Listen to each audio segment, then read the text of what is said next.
Science says only 8% of people achieve their goals. What makes some people successful and others stay stagnant? How do we identify the qualities and skills necessary to elevate our lives?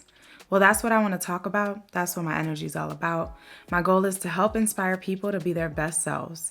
These conversations will help people identify their best qualities, bring them out, and understand how to develop plans to achieve their goals. I'm Kayla B, and welcome to the Big Boss Energy Podcast.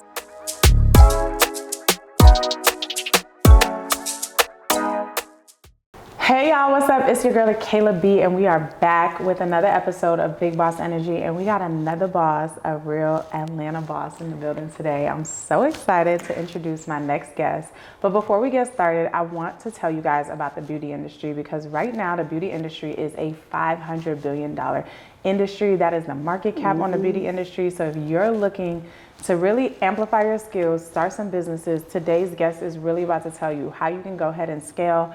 We have Miss bre.nicole. She is an esthetician and she is the owner of 5 salons. So I am so excited to have you on, Bree. Hey girl. Hey, how are you? I'm so excited to be here. I'm doing well. That's good. Yes. It looks like it. You look wonderful. Thank you. So excited to have you here because you own 5 level 10 beauty bars in the city. And that is just so dope because you did this in under 24 months. So we're going to get into it today. Oh my goodness. Yes. Thank you. And just like a quick thing, I own the level 10 beauty bar brands, but I own 3 of them myself, but 2 of them I actually franchised out. Yes. So the next 2 that'll be opening are actually franchisees. So I'm super excited about that next part of my journey. Yes. So. And we're going to definitely dive into the franchising part because I feel like that's a really great aspect of your business model that I would love for you to share with people on why you decided to do that. But before we get into all that, I just want the girls to know what's up with you and just give us a little bit more about the personal side of Bree. So who is Bree? Where did she start from? And how did you actually get to this point where you wanted to, open your beauty bars? Right. Well, Bree, myself, I'm honestly just a regular everyday girl with a dream. And so, I'm from the east side of Atlanta, Decatur.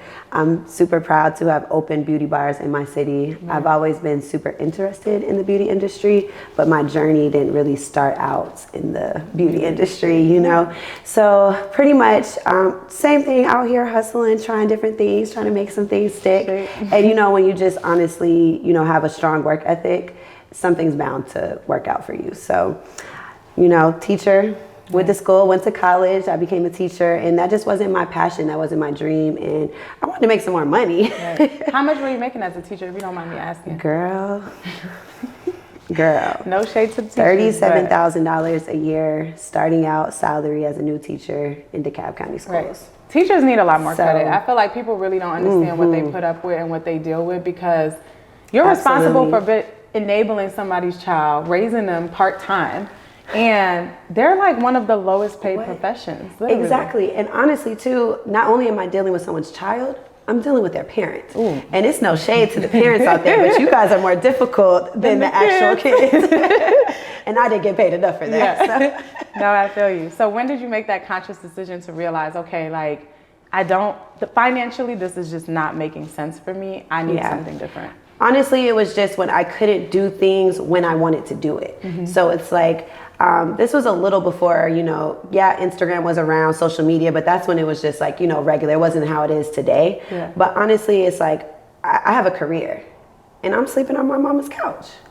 That's wild to me. You know what I'm saying? To college? So yes, I did. I went to college and I just wasn't making enough money. Right. So I'm driving this Toyota Corolla. I'm showing up to work every day. I'm actually, putting a conscious effort into actually being somebody and doing it the right way. And you wasn't really reaping rewards. And throughout college, I was a bartender throughout college, and I worked at different restaurants and things of that sort. So it's like I knew the type of money that I could actually be making. Yeah, you know what I'm saying? And then it's like now I'm trying to do things the right way, and this is not standing out. Yeah, exactly. So it's like, dang, I cut this to go into this industry because this is the way that it's supposed to be. This is what my mom is preaching to me. This is what my friends are doing. All of my friends work in the corporate industry and, they finished school, they went back, got their masters, got their doctorates. But it wasn't making sense to me because it's like I've had the taste of this life. Yeah. It's like how in college I could just up and go anytime I want to. I could go to work and have a $1,000 day, but then when I'm going to work every week, I'm only making about $2,000 every 2 weeks. It just wasn't making sense to me at all. So I want to talk about what the right thing to do is, because I feel like that's something that's been preached to me, preached to you, and preached to so many people. And what I think I love about this podcast series that we've been doing is I've been seeing so many guests come and sit in this chair and say, I had to break out of what I was taught to do or what people kept influencing me to do. So where does that power come from to realize it may be the right thing to do, but it's not the right thing for me to do? You know what I'm trying to say? Right, exactly. I think it's more so, it's just the way that you're raised, you know, and so it depends on each household. You know, your parents come to you. You know, my mom didn't finish school, so she preached all of her kids. I'm the oldest of 5, so it's like I'm the example. So it's like, girl, you have to go to college, you have to do this, and that's all they know. So when it's something that is all that you know, it's like, this is supposed to be the right thing, the American dream or something of that sort. But it doesn't make sense to me because honestly, the American dream isn't set up to us for us. To have financial freedom. Right. So my mom couldn't teach me about credit. If I knew what I knew today, baby, in college, oh my goodness. I say that too. If I knew what I knew, those refund checks from college would have been invested into real estate property, into building a business, into, you know, actually building something for myself to where I'm at now at the age of 31. I would have been hit millions. You know what I'm saying? And so you touch so much money throughout your lifetime and throughout your 20s if, you know, you're a hustler like I am. And you're figuring out where does this money go? To me, driving down to Miami, to me, I'm never been like the whole designer girl, so I wasn't blowing it on bags and things. But I don't know where that money is. Like, where is that money? So I think that right thing just honestly comes from the foundation that you have. So each household is different. And so when I have children, it's going to be a completely different foundation. So I think because my parents can only teach me as much as they knew. You know what I'm saying? So, and I think that's something like I love that I have the discernment now to realize that my parents could only teach me what they knew and the most that they had. And I'm so appreciative because obviously, look at what you're doing now and look at what I'm doing. So the foundation they set clearly stuck in some way, but there were still things we had to like figure out on our own. Exactly, because they teach you that foundation to where it's like, work hard, show up for yourself. You know, that I've learned so many things about just being respectful, about being a housewife. Like I can be submissive, I can cook, I can clean, I can cut grass, I can cut hair, I can do everything. My dad taught me everything. So it's so many things, but he taught me like the life skills of just being a hard worker and being appreciative for the things that I have and to just always trust in God. So that was this very strong foundation, but the other way around it, like I couldn't go with that route. So it's not, my mom's been working at this DeKalb County school system. You know, my sister's a teacher. They're still not making over $100,000. My sister will be a doctorate this month. It's crazy. So it's like if I would have stayed that route, it's like slow and steady and it's respectable in a sense, because when I decided to go the route I went, most people didn't look at it as respectable. But look where I am today. So it's like when you have that dream. So talk about the strategy that you took, because I feel like you kind of took an unconventional strategy that most people don't take. But I feel like you said, if you're a hard worker and you're determined and you have a strategy, you will accomplish whatever you're trying to accomplish. So talk a little bit about the strategy that you took that you feel like was a little unconventional. I feel like it was unconventional because the day I decided to quit teaching, I was maybe a year and a half in, December 2017. And I said, I'm going to go work in the club. I'm pretty, I'm cute, I got a nice body, I was making money. I said, I have to pay my bills. So people thought that was wild. You know what I'm saying? So when you talk to my mom was like, so you don't leave the career, you know, freaking out, girl. We could talk about it all day. So she's freaking out. She's like, I don't really understand this route. You know, other people, because also I've been in so many different career paths, even when you're dating. Men even look at it this way. The way I was treated as a teacher, the way I was treated as a bottle girl, the way I'm treated as a business owner, completely different. Because you would say of the respect of it. Every single one you were respected differently. Exactly. I feel like as a bottle girl, I was respected less.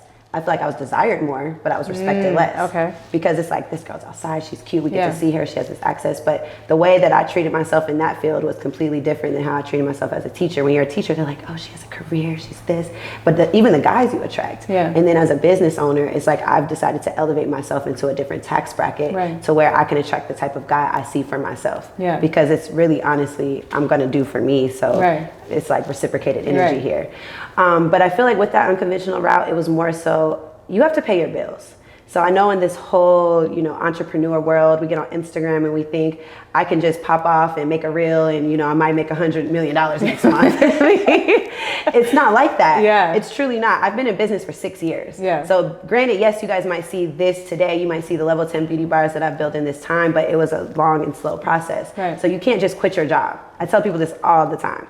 Please do not quit your job, because people are always asking me that. They're like, I want to be an entrepreneur. I want to get into this field, but you have to continuously still make sure that you're taking care of yourself. Right. So for me, that I'm single, no kids, I'm cute. I can go work at the club. Right. That's just Atlanta way. Right. So, but I didn't just say I'm going to go work at the club. I had the plan written out. So in 2017, I actually started with business partners. Everyone doesn't come along with you. Yeah. My work ethic, succeeded them. Yeah. Like it's just, it doesn't work out that way, because sometimes it's a little bit less expensive to link up with somebody else, and we're both fronting funds in this way. But over time, she fell off, and I continued to build the brand. I continued, to just put more into it. And it wasn't level 10 at the time. It was the Glamour District. Okay. That was the original name of your first That was the original name bar? of the concept. The concept of it. You know what I'm saying? And it's just like, you start to strategize and put things together. Right. And so it's just, you have to have a plan. I tell every single bottle girl, every bartender I come across, because, now just with the platform I'm like, you guys have to have a plan. You touch a lot of money, but you blow a lot of money even faster. Right. And when you're in the club, I didn't drink. Oh, you didn't drink at work? No. Y'all not about to take advantage of me. I'm not here to play with y'all. I'm here to make some money and get up out of here and finish on the strategy. And I'm not going to sit here and say that, no, it wasn't a point, in my club career where I didn't have any fun, but it was more so like I knew the bigger picture. Right. And a lot of people think like a man funded this, or because you go to the club, you meet a nice guy, you're cute, they're going to give you some money, you just open a business. That's not the case with me. And, that's just what it is. But yes, I was able to hustle. I was able to make a lot of money. I started off as a door girl, then I was a bartender, then I was a bottle girl, and I also was the office manager for the club as well. So it was like I played a lot of different roles just to make sure that I was able to take care of myself while I built the business. So I was like, I would go to work and I would take clients. Right. No one even knew I did lashes. Yeah. So let's talk about it. I was gonna say, what was the business? Wait, before we talk about it, just wipe right here, because your lip gloss is like, it went down. Like a little bit more under. No, like chin, come down. Dang. Yes. Okay. No, I just want to get you right, girl. Okay. No, you should. Yeah. No, it was hard to stop though. Like I was like, okay, now we're about to stop. Okay. So I want to talk about the lashes, because I didn't know what you was doing. You said you was building your business in the club. So you actually became an esthetician while you were working in the club, correct? Yes, ma'am. Okay. So talk about the strategy you had, how you was taking clients. Were you taking clients from the day and working in the club at night? Like, tell me about that time in your life. Yeah, so that time in my life, girl. A true hustle, for real, honestly, truly. It was, yes, I was taking clients early. I had a strategy called 10,000 hours. Ooh, what's that? Tell us what this 10,000 hour strategy is. 10,000 hours. So let's say today you're starting from zero. Okay. If you put 10,000 hours into your business, your idea, your dream, I promise you, you are going to see some sort of success, and, just you see what comes out of that, the return on the investment. Yes, because your discipline, literally, it's nothing that you can, get from if you're not putting the efforts into it. You know what I'm saying? So I tell people this all the time. They're like, oh, I want to really do this and I want to do that. And I'm like, what are you doing to work towards that? You know what I'm saying? I'm so big on micro goals. Yes, you have to have those micro goals. You also have to have that routine. You have to have that discipline. I promise you. I promise you, if you wake up tomorrow and you set something for yourself and you put 10,000 hours into that, you are going to be more successful than you were today after those 10,000 hours. I marked each hour that I put into my business. No way. I promise you. How are you tracking it? I used to have little sticky notes all over my mirror. So not only did I have the sticky notes with the hours, I also had what I wanted out of myself. I had positive affirmations, things of that sort, because when I woke up every morning, I went to brush my teeth and I looked at myself in the mirror, I knew, if you could ask anybody, I want a beauty bar.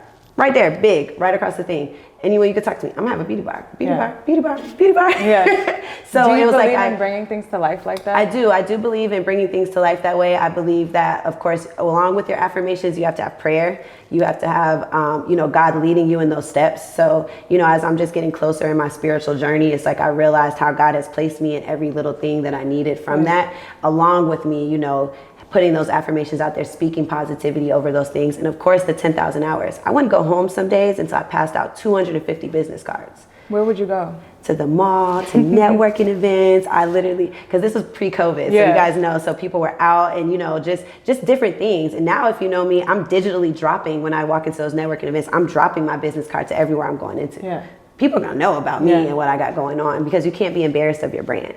Yeah. Ooh, so, I love that. What do you mean you can't be embarrassed? Or elaborate more on when you say you can't be embarrassed of your brand, because I do feel like sometimes you have a brand and you don't necessarily want to tell everybody. It's this weird feeling of like, it's not imposter syndrome, but I feel like it's like playing yourself on the humble tip, because sometimes you do have to be cocky about what you're, and it's not cocky, but you have to be confident about what you are putting out there, because if you don't really have the energy and believe it, it's hard to get other people to I feel like some people truly just don't believe in what they're doing. And I feel that way because when I first started Level 10, I wasn't the face of my brand. A lot of people did not know when I worked in the club that I did lashes. So it's like when I'm leaving here, I was going to take clients. So unless you booked with me, you really didn't know. I didn't promote that I was an esthetician. My page was like 80% men. So it was like I'm posting bikini pictures, club flyers, things of that sort. But once I transformed my page over, now I have 80% women following, things of that same. So it's like I wasn't embarrassed of my brand, but I feel like people used to kind of always downplay it.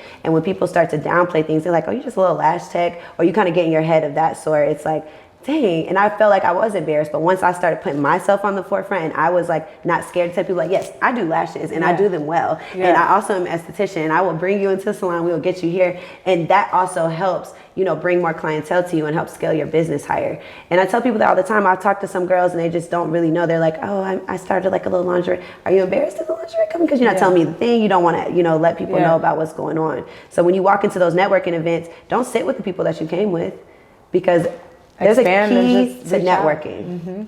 The key to networking is when you book to go to those events, I'm not trying to meet the people on the flyer. Those people feel like they're better than me. They feel like they've already made it. They are just here because they're getting paid or whatever sort of thing is. Network across. I've built the best relationships by networking across, by sitting next to people like you who are also building your brand. Hey, what do you do? That's the key to networking. When you walk in the room, I'm not trying to get up there and talk to the who's who's. I am the who's who's because I'm building. I'm trying to talk to the other girls at the table. I'm like, what do you do? Oh, you do marketing. Oh, you do this. Oh, you do that. Now we could come together and we could build a team, because now I'm on the stages next to people I used to go to networking events with. And those ladies didn't want to talk to me. Until now you got that credibility, and then now you're sitting up there with them. And I feel like that's like the key to networking. I feel like so many people try to put those investments into going to those networking events to try to meet the big people, but you're not understanding it's the people around you. You know what I'm saying? So it's like you have to network across. So talk about the transition out the club. When you decide, okay, I'm no longer doing this. I've reached the goal. I had it set down. I did my, you know, maybe you didn't do 10,000 hours at that point. So where did you take that leap of faith and you step out now and say, okay, I'm really going to transition fully and become this businesswoman? Lord. So it just comes to a point where you feel it. It's not something I can really explain to you, but I was in a position to where, for me, I refused to be 30 working in the club. So that was my personal goal. So that was just your bottom line. So that was my true personal goal. But I was truly scared. This is how I made money. This is how I provided for myself. This is what paid everything for me. Yes, at the time, my business is making money as well. And now I'm deciding, okay, it's time to scale higher. But it's such a leap of faith that you really have to have, like, in yourself. And the transition out the club was absolutely hard. The first time I quit, I absolutely went back. Because you went back after you quit? Yes, the pandemic hit. Wait, I'm not gonna be mad about that one, because if you could go back in the club during the PPPs in Atlanta, I don't think, if y'all not from Atlanta or wasn't here, it's hard. Like, everybody jokes about this time, but the amount of money that was flowing through the city was just, I've never seen anything like this in Atlanta. So I understand why you would go back to the club during that time, you know? I was like, I'm done with this. The pandemic hit. I don't want to get sick. I was done. But girl, the money was outside. As soon as you see the $20,000 tables rolling in. Yes. No, just joking, but honestly, truly, because that also goes into a play of actually scaling my business. Going back during the pandemic actually helped me save a lot more money to go towards that first salon. So basically, I'm like, okay, transitioned out, came back, and it's okay to pivot. It's okay. Don't be embarrassed. No, it's your journey, and I feel like it's not linear. Like, it's never linear.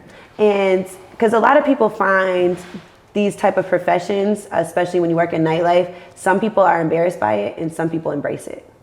So I feel like at some point in my life, I was embarrassed by it. And it wasn't because of what I was doing, because I was making money. Because the thing is money isn't the end all be all. It was more so like, I have to come out here in this little outfit. I'm pushing 30. Yeah. I'm on the verge. 30. You know what I'm saying? It's like, you know, I might have to serve, you know, someone I date's friend, or, you know, just, it's just too much. It's like my mom doesn't find it respectable, you know, things of that sort. And it was just like, I knew what I wanted for myself. Yeah. And there's no shade to it, because at the end of the day, it's like, we make money and we do for ourselves, but I feel like you do have to have that plan.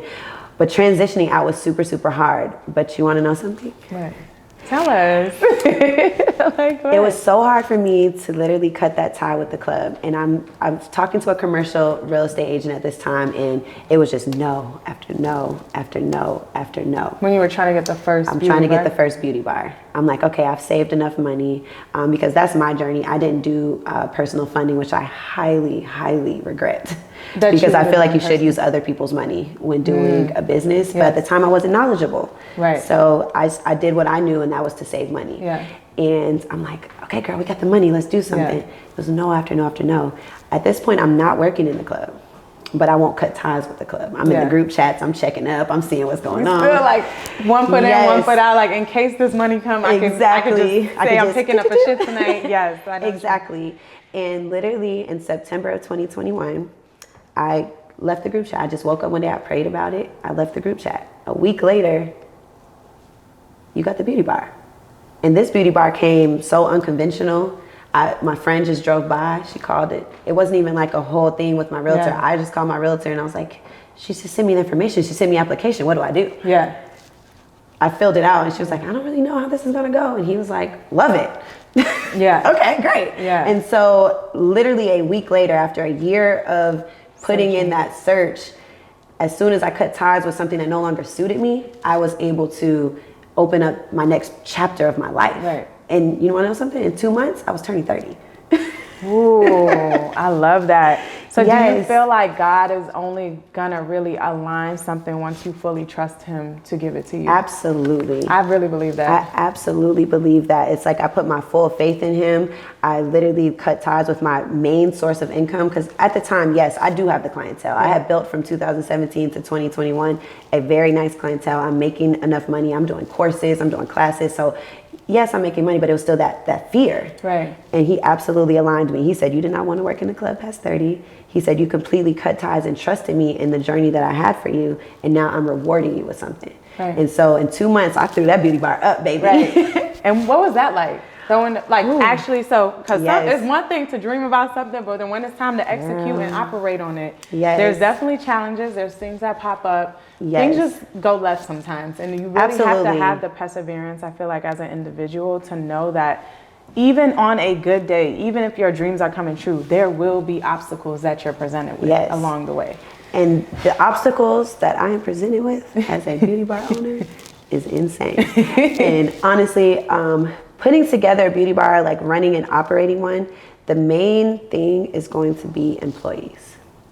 So managing people, which is really difficult. Managing people. I have a hybrid business plan. So what that means is I actually have employees and I also have salon suites. So a lot of people think level 10 is all salon suites, which is independent contractors that pay weekly. Okay. I have hybrid. So I have half of that in the back, but I also have employees in the front, which means I don't have any cap on my money. Okay. I love that for me. Yeah. So talk about a hybrid model when it comes to being a salon suite owner. Because when I think of a salon suite business model, what I think is, okay, I'm going to get this building. I either own it, I'm going to get the lease on it, and I'm going to like charge a per head, per door kind of cost. Right. And I'm thinking, okay, all I got to do is pay the rent off, and then boom, I'm keeping all the profit. So dive into a little bit more about the business model behind that, or the misconception I may have on how that works. Which I tell a lot of people this, and I tell my mentees this, I tell just everyday people I come in contact with who are super curious about this. And this is like a little gem to me, because I'm actually just giving you guys a little bit of information that a lot of people just don't know. Salon suites creates a cap for your money. And I'm not saying that there's anything wrong with it, but I feel like salon suites work best in profit when you actually have money. Right. So if like coming flowing in. Exactly. So if Other you already than have just the the income rent. and you're saying, hey, I just want a new, passive industry to get into, I'm an open salon suites. I absolutely think it would benefit you. But I have a lot of mentees in my program who come to me who have now opened this business, and they're like, I'm only making like $1,500, $2,000 a month. Right. And you would think if you decided to come into this industry and you actually opened a salon storefront that you would be making a lot more than that, correct? Yes. Exactly. So bills go into play with that. Your operational expenses. You have, just random things that pop up, like the ceiling then caved in. That has happened to me. Oh yeah. Let's talk about it. You know what I'm saying? It's certain things that actually happen, which actually happened at my Sandy Springs salon one day, and it was raining so hard, and boom, who has to pay for that? So even if you're leasing the building, you're still responsible for it. It's certain things in your lease that you are still responsible for, and your landlord will try to play you. So hopefully sometimes you may get into a lease that you have a good, landlord. I feel like in all of my salons, I've picked prime locations with prime companies, and we do have that negotiations, but you are required for those fixes. So if your HVAC goes out, that's on you. Oh, wow. If you have, they'll come and replace a little ceiling tile if it's something that happened from the main part of the roof, which, they didn't replace that. No, but that's a really big misconception, because I would be under the assumption, like, I'm a homeowner today, and like if my HVAC go out, girl, I got to pay for it. But if I lived in an apartment and I was leasing, the landlord is responsible for it. So I would not think if you basically contract a lease on a building, then you're still responsible for those maintenances on that. So that's information that I'm sure everybody right now. And with commercial real estate, it's just a little bit different than actually leasing, because one day I would hope to own my home commercial building, but in general it's like it's so similar to renting an apartment, but it's still so different. Right. And so that's the thing. So it's like you get that small cap, and so it's like if I only have 8 suites and they're doing it at $250 a week, and I pay off all these operational expenses, I'm only generating this amount of profit a month. And God forbid something happens. Might go on the negative. Exactly. Yeah. Which I did have someone in that situation. So I truly planned this out. It wasn't something that I was like, okay, because, of course, also just having a straight commission salon can have its cons as well. Yeah. So I was like, I kind of like this hybrid plan. Yeah. So, all the girls gonna come, they about to, write this out. They about to open their little thing. But I truly enjoy having that, because with my employees, they're able to come in. We run a very professional salon. We don't cancel people. We don't do the most. And, they're able to come in, and there's no cap on the money. So if I have 8 girls working, if I have 6 girls working, if I have 9 girls working, then they get paid commission. And these are for women who, haven't built a clientele, just moved to Atlanta, things of that sort. Some people just honestly want to wake up and go to work and not build a business. Right. Those are the type of women for me. I'm hiring. You heard my girl. If you're moving to Atlanta, if you are an esthetician in some way and you are looking for a salon home, my girl said, go ahead and I get to take the salon suites in the back, and those help with my operational expenses that I get as a commission-based salon. Right. So that's the play. So talk about, I heard you mention a few times when I help other people, or when I have girls who come to me. So do you mentor or coach people? Yes. Okay, so let's dive into like how you help others build their business too. So just in general, I unfortunately, I didn't have a mentor or anyone to really help me navigate. You didn't have anybody help you figure this out? No, I didn't. You had Google? And was Google your best friend? Books, Google, just honestly, for real, honestly, it was going to those networking events, writing down those gems. One thing about me too is I pay attention to the competition. I never feel, intimidated by the competition, but you pay attention to those things. And I feel like where my brand is growing towards, I'm not sure if you ever heard of the lash brand. They're everywhere. Amazing Lash, or like Deca Lash. Amazing Lash has 248 franchises across the U.S. Wow. That's what I see for Level 10. Yeah. So it's not more so about me just being a salon owner in Atlanta. It's more so like I want to build luxury, affordable services for the Black community across the U.S. for people to come in. And I didn't have a mentor. I researched. I did a lot of trial and error. I took a lot of losses and a lot of failures. And I was able to basically become a winner just by, betting on myself. And now I have been navigating that with other ladies through my mentorship program and community, the higher level. Right. A little play on the levels. I love that. And so with the higher level, I decided to, again, bet on myself, take a course. I'm now a certified business coach. I'm able to really help people build their business. I have all of the knowledge across the board. And I can teach you the things that I made those mistakes on. Right. So I truly enjoy having my mentees, because I get to sit down with them, really help them build a a sustainable business plan, because in the beauty industry, we are a recession-proof, industry, but at the same time, you have to have the play. Some type of strategic plan in place. Exactly. So if you're not really able to navigate that, everyone wants to have a business, but everyone's not really knowledgeable on how to build a business. Right. So I'm able to, navigate, help you build, help you scale, help you get funding, things of that sort. And it's just truly a beautiful feeling, because I feel like my purpose in life is to be a teacher. Yeah. Coming from the school system. From it. So it's like a full circle moment. Full circle moment. I've invested in myself. I've taken the time to basically understand what I need to do, went through my trials and tribulations, but then you come back and you tie it into what you originally were doing, which is teaching and enabling people. Exactly. Now it's not kids and students, but other people you can empower exactly. yourself. And I just truly love that in general, because I feel like that is my purpose. I feel like having the beauty bar, which was the major dream of mine, but I always tell people, it's going to be some point in your life where you might have to pivot. Right. And honestly, at some point, I'm not going to be a salon owner anymore. I'm going to have a bunch of franchisees who are able to follow their dreams and own level 10s and, build. As I'm building the corporate part of my brand, this is just my core. Yeah. But in less than a year, we were able to open 3 salons, fully running and operational. So I truly feel that way. And I feel like my pivotal point here is to just mentor and teach others and to bring those people in, because even with my employees, as I pour into them, hopefully by the end of the year, one of my employees will be a franchise owner of level 10. So it's more so about building generational wealth for everyone around me, because it's each one teach one. Yeah. I really feel that way. So it's no gatekeeping here with me. If you've ever been around me, I'm telling it all, I'm giving it all, but at some point I had to pay for my services. So I feel that. Being a business coach is absolutely amazing. And so now you get to pick my brain through the higher level. No, and that's awesome. And I'm going to get all the details for you on higher level, so I can leave that in the description. So if you are interested in opening up some type of salon suite or a beauty bar and utilizing a hybrid model, or maybe looking to franchise more, I definitely think you would be an awesome resource for a lot of my followers. So I'm definitely going to leave that information down there. But I always end my episodes like this, so we got to get into it. But okay. I would say with you, I want to ask, for somebody who may be working in the club, like a girl who is in the club, what advice would you give them on strategy and having a plan or an exit plan for being in the club? Because I feel like you gave really great insight into I kind of went back, I was 1 foot in, 1 foot out, but talk about that strategy and that exit plan. And even if you're not in the club, it could still be really great advice for anybody looking to pivot into that next phase in their life. I feel like just honestly, because I've exited 2 spaces. Right. I've exited corporate and I've exited club. I forgot that. And I feel like the exit plan when you're actually working in a career, honestly, truly is to make sure that you have the funds.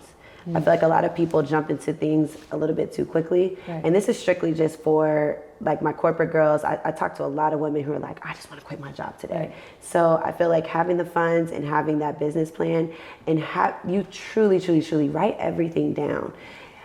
If you literally have the plan right in front of you and you're able to get the funds, if you have the funds today, so be it. But I truly do not think that you should quit anything until you're able to fully sustain the lifestyle that you have for yourself. Okay. So that's my exit strategy for women in corporate, because I know we get those checks, we're making a little bit of money. If you're a teacher, I'm so sorry, but there's just different things. Fix your credit. Yeah.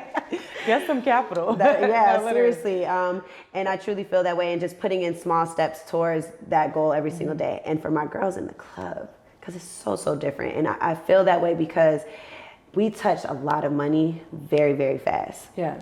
Invest, save, and truly know what it is that you want to do. Yeah. Because there's so many girls I talk to, and they're like, I'm up in a boutique. I'm going to do this. I'm going to do that. Yeah.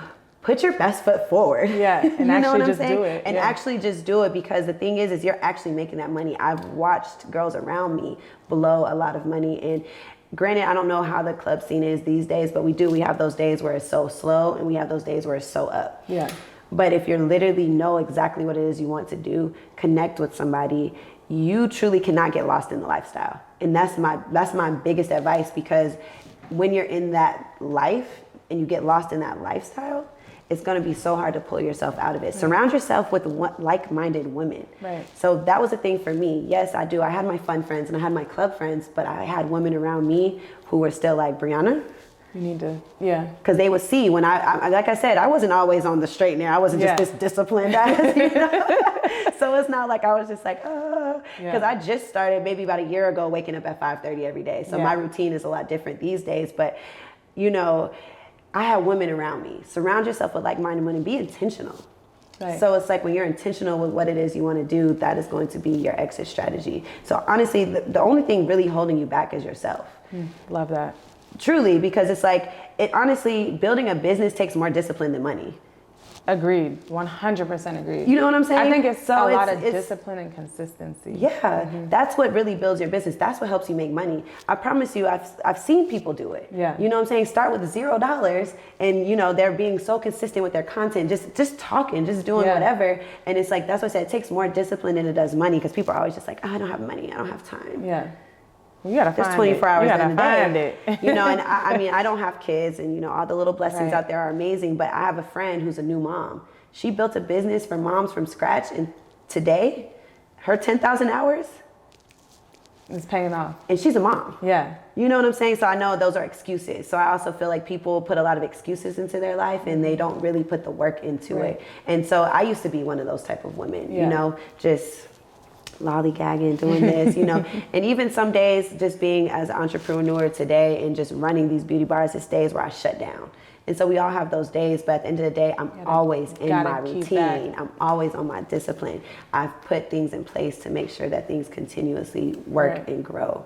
And so I feel that way. And it's just being intentional what it is. And customer service. Can we talk about customer service? Oh yeah, we can tap into whatever you want to tap into. Girl, tap into it. I do, because I feel like there's so many people who want to run a business who have no sort of customer service training.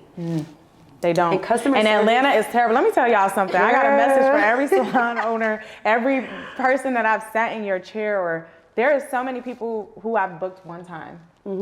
And I always look back and I'm like, you could have had a reoccurring client had you just operated or performed or showed up in a personable way. Like just knew how to connect with an individual, knew how to communicate with somebody, knew how to build a functioning relationship with a client. And it doesn't have to be a friendship, but people management, relation management, and emotional intelligence is something I tell everybody. Like the emotional intelligence to understand how to interact, how to read the room, how to know how to interact with people is like a life skill. Whether you're doing business in the beauty industry, whether you're in tech sales like myself, whether you're doing whatever you're doing, a people skill is one of the most intangible skills that you can have as an individual. And I tell people this all the time, because we like to say, I'm gonna be an entrepreneur, I'm a boss.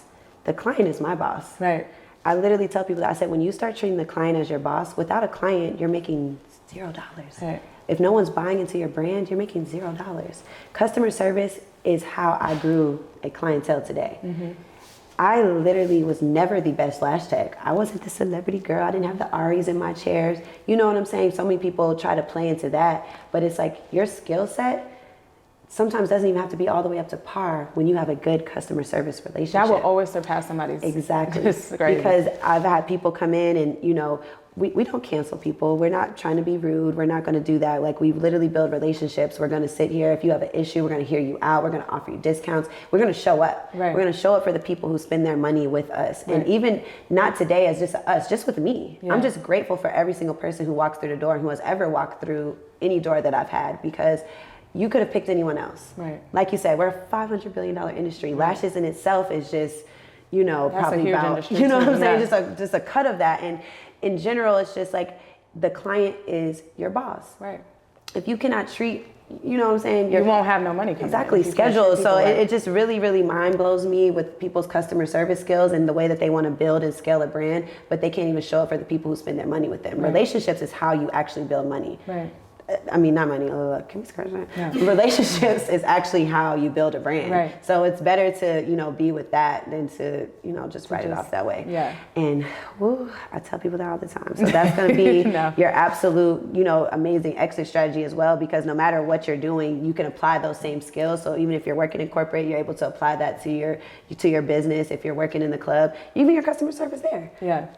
I'm sure if you don't have good customer service, you won't be getting good tips in the club. So exactly. You know what I'm like saying? So it's just taking those life skills yeah. and applying it to what you have going on today, and it's able to help you actually build a successful running brand. So things aren't just going to be handed to you. Yeah. And that's just at the end of the day, you know? No, that's awesome. I love that last piece of advice on customer service too, if you're looking to exit, because it is a major fundamental part of the business. It's like you could have the strategy, you could have the plan, and you could have the funding, but if you cannot retain clients, your business model will not succeed. So I love that advice. Client retention is 10 out of 10. It's the key because that's your whole business right there. So I truly tell people that. That's like my takeaways I always give everybody. It's customer service, it's routine, it's just consistency, actually having micro goals. I love the gems today. That was awesome.